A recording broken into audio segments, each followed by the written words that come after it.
Dear friends, it is a great pleasure to welcome you to the continuation of a series of talks in the Serving the Divine Plan program. As you're all aware, this program has been designed to better equip staff for their reintegration into Baha'i life outside the World Center. Tonight's topic, A Chaste and Holy Life, is being presented by one who is the son of a hand of the cause of God, a third-generation Baha'i, and an outstanding servant of the faith. He was born in Germany, and to fulfill the goal of that country to settle a pioneer in the Soviet Union, a country at that time which was very difficult to access, he, his wife, and their 4 children moved to a border area of Finland and settled there as pioneers for 19 years. In both Finland and Germany, he served as a member of the National Spiritual Assembly. In 1980, he was appointed by the Universal House of Justice to the Continental Board of Counselors for Europe.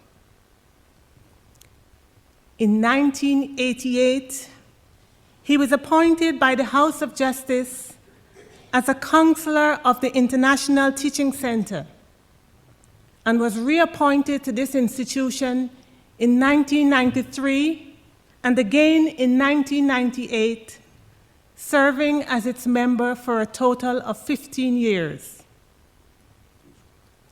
In Rizwan 2003, he was elected to the Universal House of Justice. Prior to his extensive involvement in travel for the faith, he was a member of the Faculty of Linguistics at the University of Savonlinna in Finland. He and his wife, Mrs. Ursula Grossmann, a long-standing pilgrim guide, have 5 daughters and 14 grandchildren who, together with their families, all Baha'is, are actively serving the faith in various parts of the world. Friends, please join me in welcoming this evening's speaker, Mr. Hartmut Grossmann.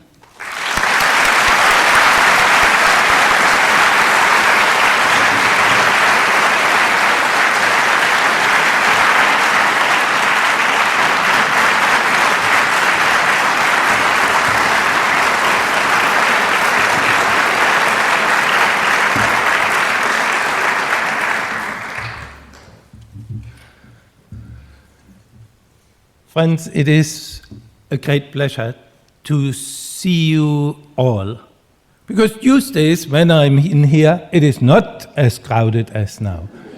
So it is something very special. Now, listening to an introduction, and especially if it is as well done as in this case, is always a slight bit embarrassing. And I can assure you that it is due to the help of my wife, especially the last case, the family, and the grandchildren.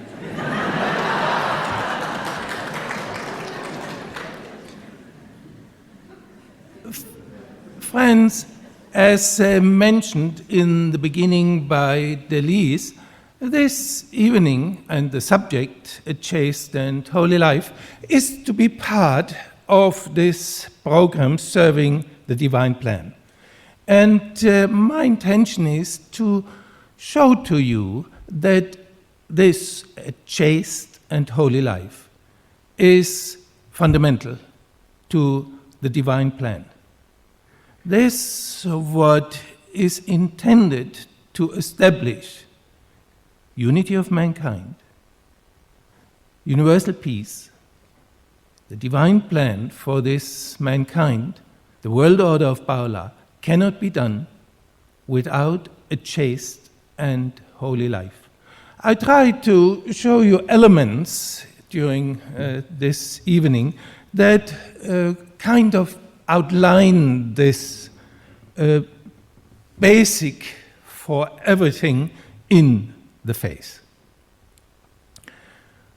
Let me briefly return to the introduction again, because there were quite a number of dates that somewhat deal with my life, and which, if you remember some of them, prove that I wouldn't say I'm the oldest in this room, but somewhat show that I have gone into the second half of my life, let's put it this way, which is interesting in this case, because if I think 50, well, let's even say 60 years back, I realize what a change these terms, chastity and holiness, have gone through.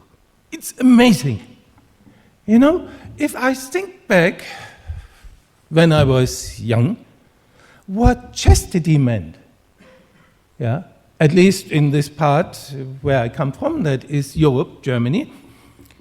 I mean, chastity was, if you were not chaste, especially as a girl, this was really very bad, very bad. Yeah? And if I look now, what chastity means, it's just the opposite. In Germany, if you are still a virgin at the age of 16, 17, you are considered odd. Something must be wrong with you. Otherwise, you would not be a virgin. There you can see the change in these few years, 50, 60 years. I don't speak of holiness. Yeah? Holiness is a word which is really totally out of fashion. It's not in to be someone holy. I can tell you. Therefore, it is certainly for a Baha'i who wishes to lead a chaste and holy life extremely difficult. This you know yourself. Especially if you are outside of the world's center. So you realize there is a tremendous, how should I say, development against this divine plan that is based upon chastity and holiness in a life. Now, with it goes, of course, a price that we have to pay for this. I don't mean the Baha'is who follow such a life, but those who are outside, mankind, society, civilization. Because the basis for marriage, chastity, is no more there. An honest life, which is part of holiness, a virtuous life, is no more there in this sense. So society pays a heavy price. I don't need to go into details with divorces. I don't need to go into this fact. You know, when you were in Germany at the beginning of the last century, yeah, and you, let's say, at that time, you didn't buy a car, you bought a horse. What did you do? Yeah, you bought the horse, you shook the hand as the buyer of the one who sold it, and you said, if you were the one who sold the horse, you said, "You have my Christian word." This meant this was not someone who wanted to betray you, to do a foul deal. Think of it. Think you would go and buy a car and say such a thing? He would think you are tok. Yeah? No, it is true, friends. I just try to be, in this sense, very clear, that you realize where we are. Yeah? Remember that. This all has come because man has become the center of everything. Not anything else. Man has become the center.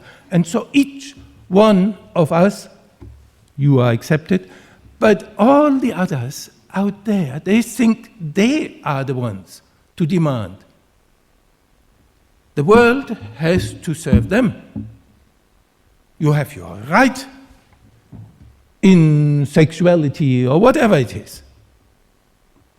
And this is why we are where we are. So we have to realize, and I would like to base or to start what I tell you tonight on 3 quotations. The first is from Abdul Baha.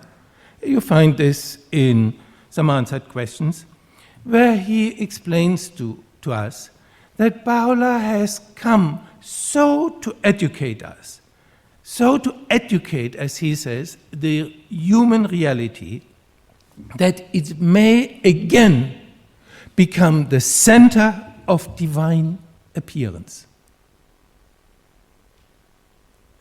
This is what we lack, to be the center of divine appearance, because we are the center of egoism. The second, is from Tablets of Baha'u'llah, where he says, man is to manifest naught save goodly character, pure deeds, and a seemly and praiseworthy conduct. Think about your life before you came outside. How often did you find a goodly character, a pure deed, a praiseworthy conduct? And again in Cleanings from Baha'u'llah, where he says, man, all of us, man is to rehabilitate the fortunes of mankind and sanctify the hearts and souls of man. And again he says, this can best be achieved through pure and holy deeds, through a virtuous life and a goodly behavior. From this, what I just read, we can have certain elements that help us to not define, because these are only parts, but elements of this, what we call a chaste and holy life. First, it is, as you recall from what is said, it's purity of heart, purity in thought and action. Purity. It is virtuous deeds, goodly deeds. It is righteousness. Remember what Baha'u'llah said when he was in the Garden of Rizwan? What he said about trustworthiness? It is moral excellence. This is obvious. But it is also something like modesty, restraint. I'll come back to this. So we have certain elements, purity and virtuousness, righteousness, morality, especially, as parts of a virtuous, of a chaste and holy life. What we learn from this also is that these, what I just said, these qualities of man are divine qualities. This means that if they are not connected with spirituality, we lack them. There's no doubt. We cannot have these elements of a chaste and holy life without spirituality, or you could say without a religion. I'll come back to this in a few minutes. So we have, in a chaste and holy life, divine attributes. Then, interesting what Paula says in Gleanings, that a chaste and holy life is to rehabilitate the fortunes of mankind. It is what Shoghi Effendi would call to reconstruct society. I pointed out to you in the beginning, only the last 50, 60 years, what a decline. So our task is to rebuild society and, as we know, to advance a divine civilization. And finally, of course, it is a virtuous and sacred, a holy life, chastity, is a means to purify and cleanse the heart, and a way, as the hidden words say, a way to holiness. I'll try now to further explain what I just said. First, remember what I said, that these attributes of chastity, of holiness in our life, that these are divine attributes, that it is connected with spirituality, with this, what we would call religion. You find this in all religions. All religions have as an ideal a chaste and holy life. The ways towards it are very different. Perhaps the religion that is closest in thinking, in the way how you see a chaste and holy life, is Christianity. Let me only remind you that also in Christianity we have very, very different ways how Christians, at least in the past, the present time is no more a problem for them because they don't feel much about a chaste and holy life, but how they wanted to achieve it in the past.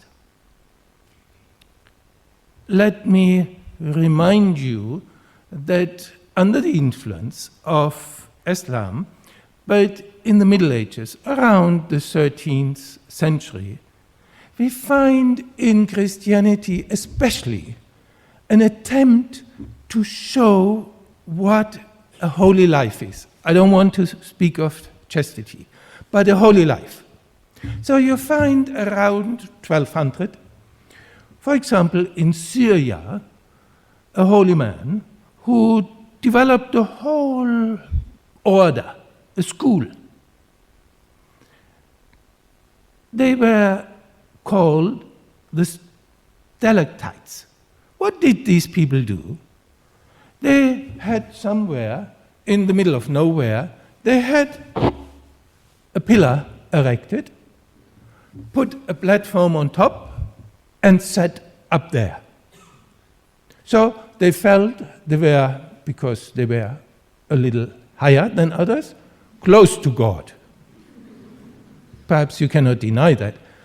But the unfortunate fact was, because they sat up there, didn't eat, didn't drink, very soon they fell down.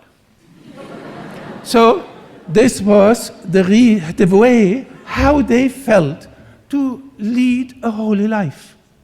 Pillar saints, you call them. You don't have them anymore. Perhaps the reason is that we don't have saints anyway. But it was really, I mean, you laugh about it, but this was how you thought at that time to serve God. On the other hand, we should not forget, even if this sounds like monks and nuns, the Middle Ages would have been lost without any compassion, any, how should I say, taking care of the sick, if we hadn't had monks and nuns. There is especially one who Shoghi Effendi, it is in Pilgrim Notes, I admit that, but who Shoghi Effendi mentioned as, how should I say, an example of Christian compassion, a holy life. This is Franciscus of Assisi. I don't know whether you have ever heard of him, but the Franciscans, you can see them still here. Yeah? They have these brown garbs, these coats, cloaks, showing that they are dust, like the dust. They feel lower than anyone else. Their only idea is to serve. Remember what Abdu'l-Baha said of himself in the Tablet of Visitation? So there is in Christianity this idea of a holy life. That they don't get married is because at that time, monks, nuns, these orders felt they should concentrate on this service to others.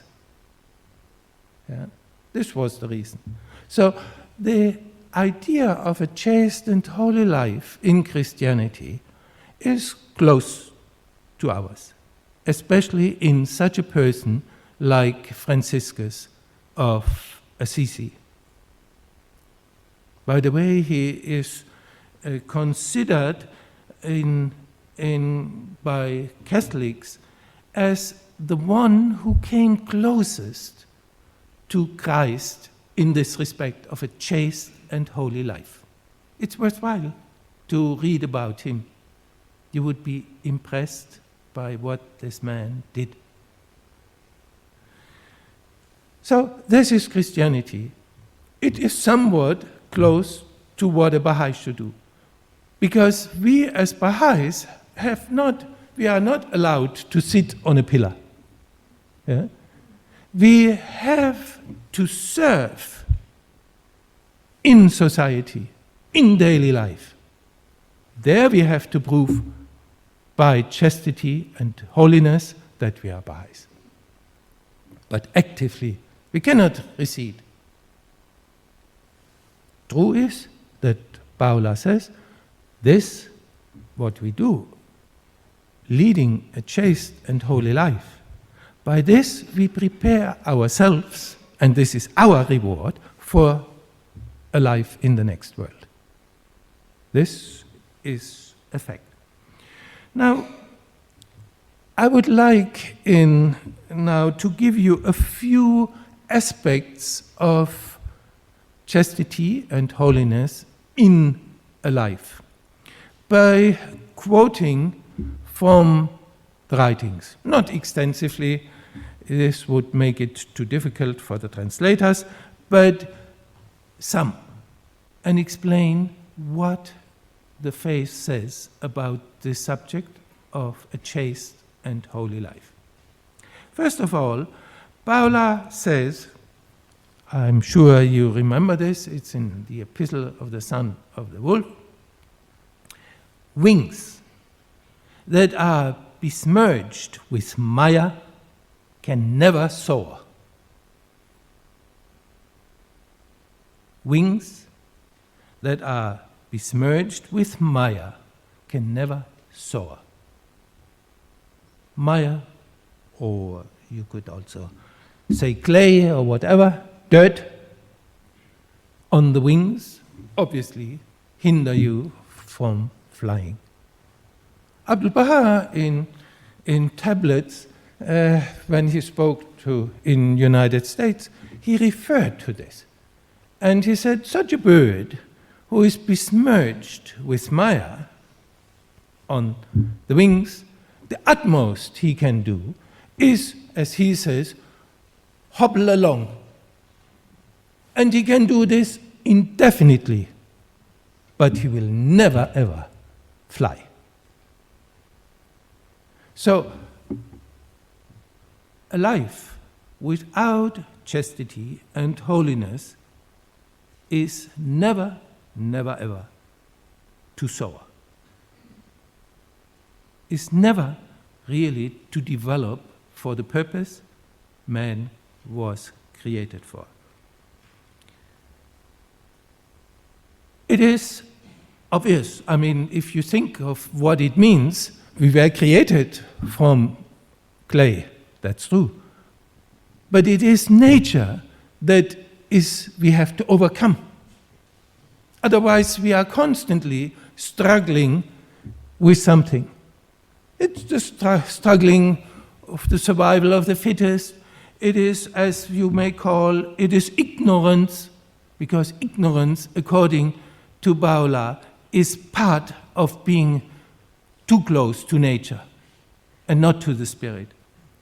It is the animal side. In fact, Baha'u'llah says, if we are clinging to mire, clinging to clay, we are evil. Because all evil comes from man, all good comes from God. Therefore, I'd like to give you another from Kitab-i Ikan quotation where Baha'u'llah says that we should cleanse and purify the heart because it is the seat of the revelation of the inner mysteries of God. And then he says, I'm sure you remember this, there should be no remnant of either love or hate lingering therein. Neither hate, certainly we understand this, but also not love. This is how our heart should become if we wish to soar up. Because both, you remember what is said in Seven Valleys, both love and hate hinder us from going forward. Both is human.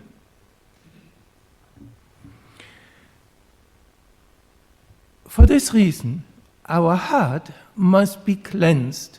You have in Latin, you have a word or two words which describe this. It's tabula rasa, which means an erased tablet.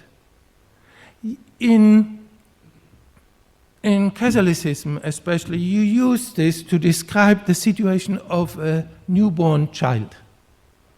A newborn child is a clear tablet. Nothing is written on it. Yeah? This is the beginning of man, how a Catholic sees, and therefore through education, through leading a good life, you imprint on the tablet what it is to become. This doesn't sound so far away from what Baha'u'llah says. It is a hidden word, Arabic, number 71, where he says, write all that we have revealed unto thee with the ink of light unto the tablet of thy spirit. Yeah? If we wish to lead a chaste and holy life, it can orient itself only on the writings, on spirituality, on the faith. Otherwise, it's impossible.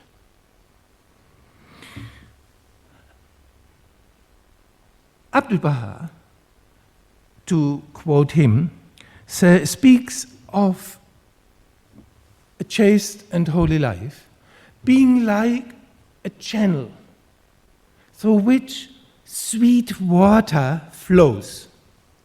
Yeah? And he says this flow is only possible. Let me quote, you find this in tablets of Abdul Baha, that is when he spoke to the friends in North America. He says, when man in all conditions is pure and immaculate, he will become the center of the manifest light, the center of manifest light. All his actions and conduct must be first based on purity, then beauty and independence. I think it's quite worthwhile to think about bringing chaste and holy life together with purity, no problem for us. Beauty, something to think about it. And then independence. I'll come back to this idea of independence.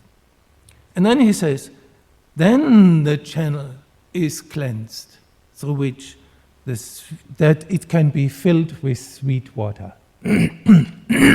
So a chaste and holy life is based purity, beauty, and independence.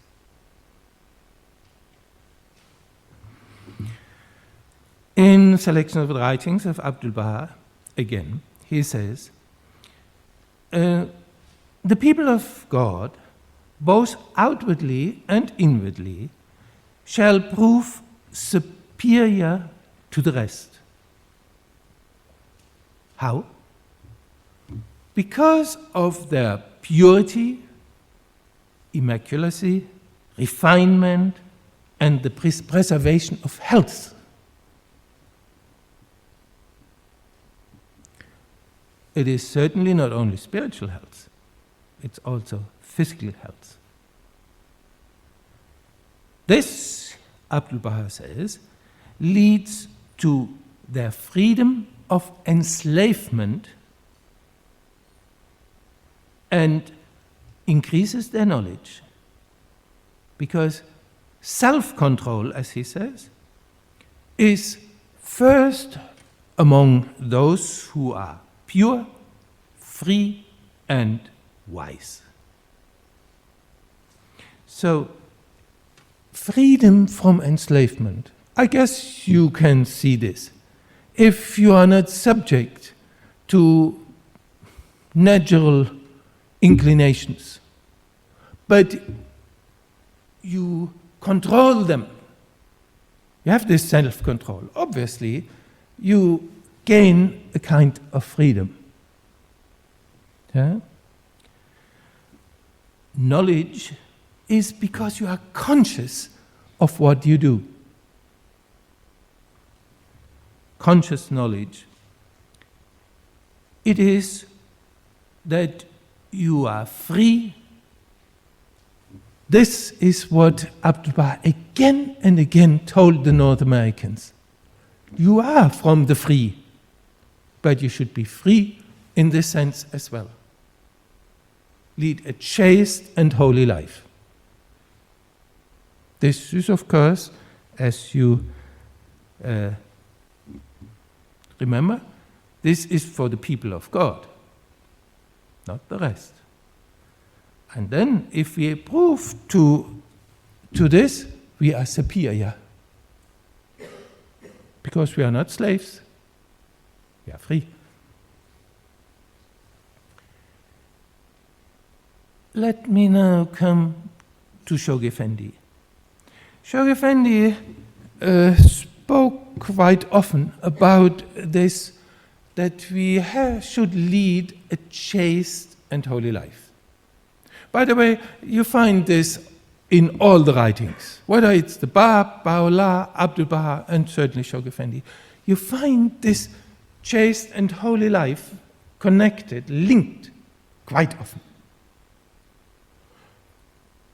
At times, especially, Abdul Baha has instead also a pure and holy life. But as I tried to explain to you, purity and chastity come close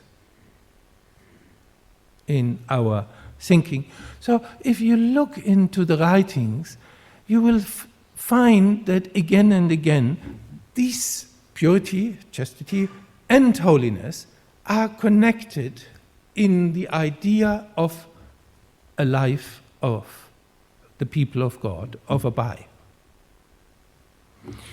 Now, Shoghi Effendi, again, follows this by, in Advent of Divine Justice, is perhaps the best example you find about this, what he defines as a chaste and holy life.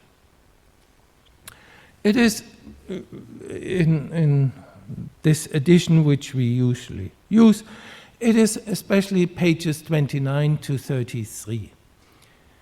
Typically for Shoghi Effendi, he always begins in the same way. Yeah? He says, a chaste and holy life is, and then 4 times he explains in detail what a chaste and holy life means for a believer. Yeah? It is interesting to study this in detail, not only because Shoghi Effendi, I love his style, but this is perhaps my former profession, because I'm a linguist, the master of language, how logically he connects everything. Therefore, when you read this, you should study how he develops from one to the other, how he comes from something that is known, for example, about chastity, and then connects it with everything else that leads you up to a holy life. To bring these two, a chaste and holy life, together. Now, let me just give you a few aspects of this chaste and holy life, as you find them in Advent of Divine Justice on these pages 29 to 33. Typically for Shoghi Effendi, he explains and then he gives the quotations from the writings of Baha'u'llah and Abdul Baha. A few are from the Bab. Now, the first and foremost, Baha'u'llah explains to us what makes a chaste and holy life is this, what he says, that it is the divine in man. Yeah? It is this what makes us true men. Not this life that mankind feels today is that you just follow whatever comes to your thought and you do it without thinking, but that you are very well aware that you have this life in preparation for the next. You know, you remember these examples in the writings, especially of Abdul Baha, where he tells us that this life is nothing. It's not a real life. It's only in a reality, in preparation for the next. And he compares it to the life of the fetus in the womb of the mother, to this what we find in this world. If the fetus was without the extremities of hand and feet, without a mouth, ears, eyes, and whatnot, which the fetus cannot use at all, it's useless. But born into this life, in this world, it would be a cripple. So it is with us. If we do not start with a chaste and holy life in this world, It is in preparation for the next. But it has to be lived, demonstrated, put into reality in this life. So it is the divine attributes, chastity and holiness, to be shown, to be lived in this world. Second, Shoghi Effendi says, is conscious knowledge. A chaste and holy life is conscious knowledge. I guess it is from what I have said, it becomes obvious. If you are not conscious of the divine in you, in yourself, of course you will not follow it. Because the divine in us is difficult to maintain. You remember what Abdul Baha said when he was in Manchester, also when he was in the States? He said, it is easy to enter the kingdom of Abha, but it is most difficult to stay therein, for the tests are rigorous and never-ending. To maintain the divinity within us is constantly tested, because otherwise you cannot prove it, you cannot develop it. Yeah? Therefore, you have to be conscious in this knowledge of the divine. The third, which is quite obvious, is detachment. Shoghi Effendi says, you can't have a holy life, a chaste life, without being detached. Remember what Abdul Baha said? If you are a slave to nature, you live like an animal. Yeah? Therefore, to become free,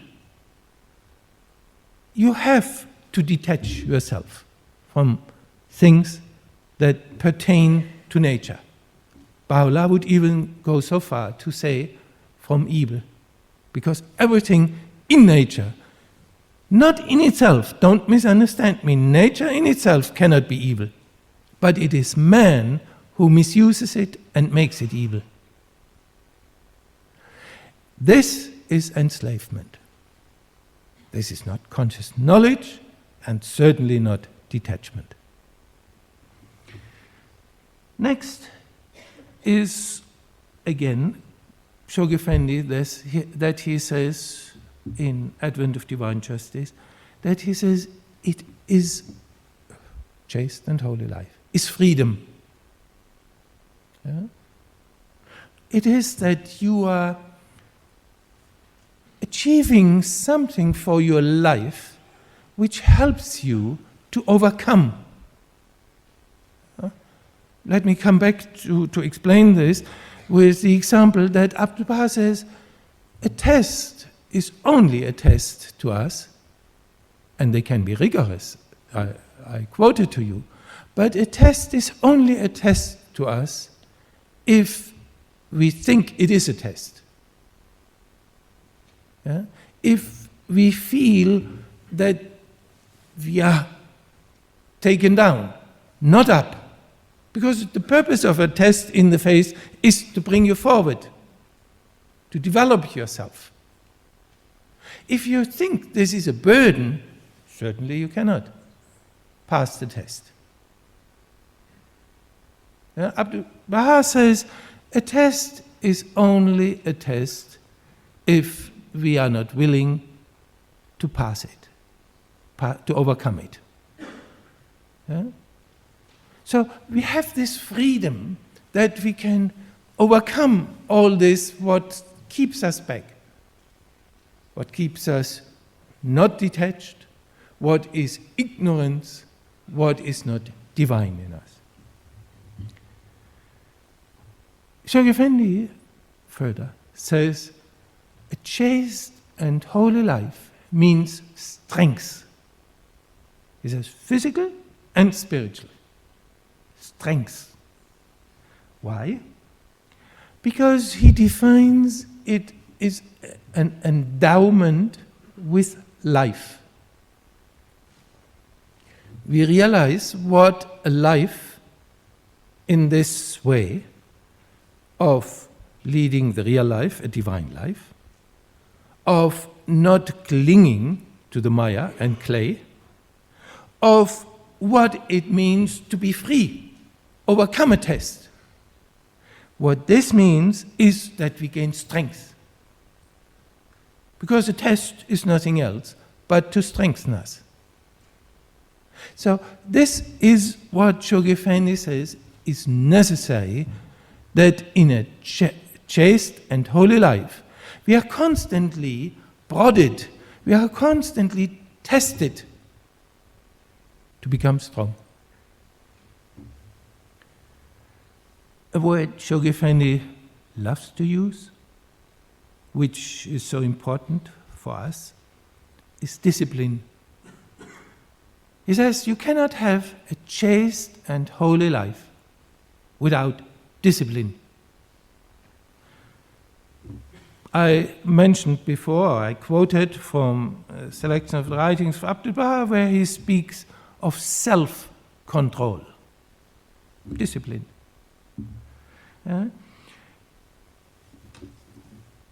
Discipline, in the way Shoghi Effendi explains it in Advent of Divine Justice, discipline gives a standard.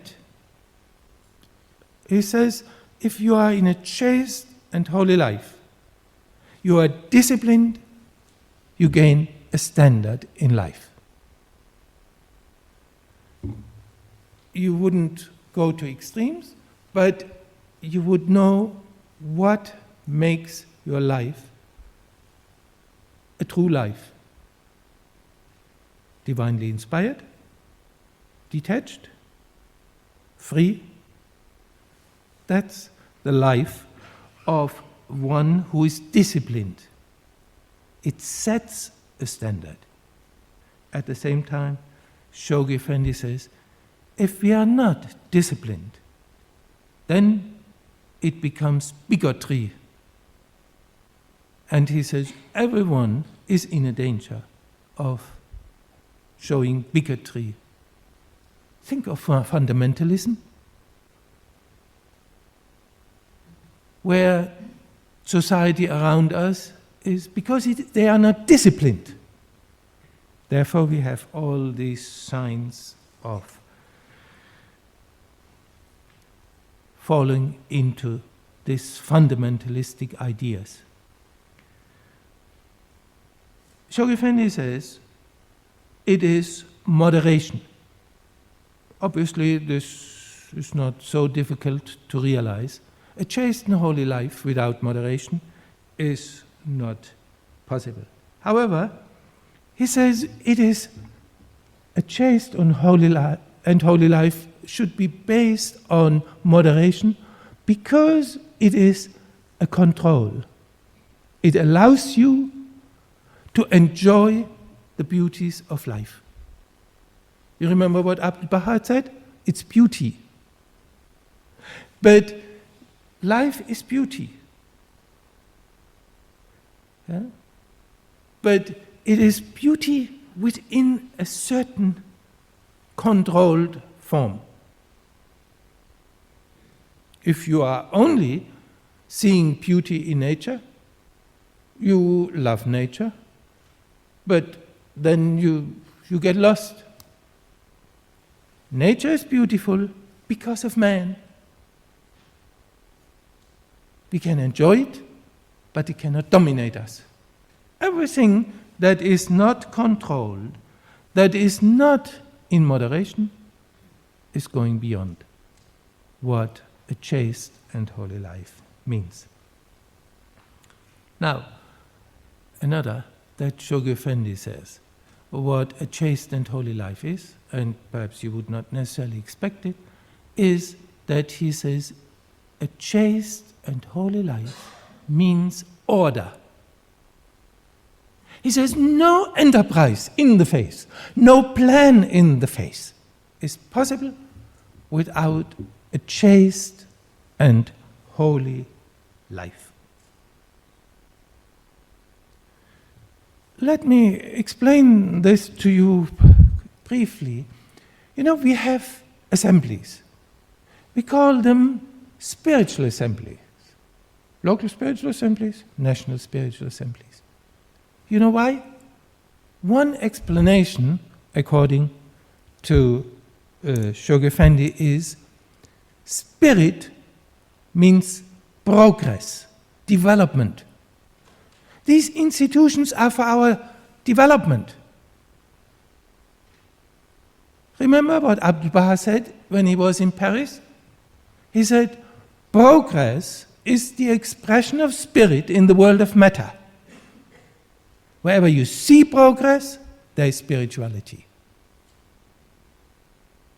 So, order needs to be in a chaste and holy life for the sake of development and progress.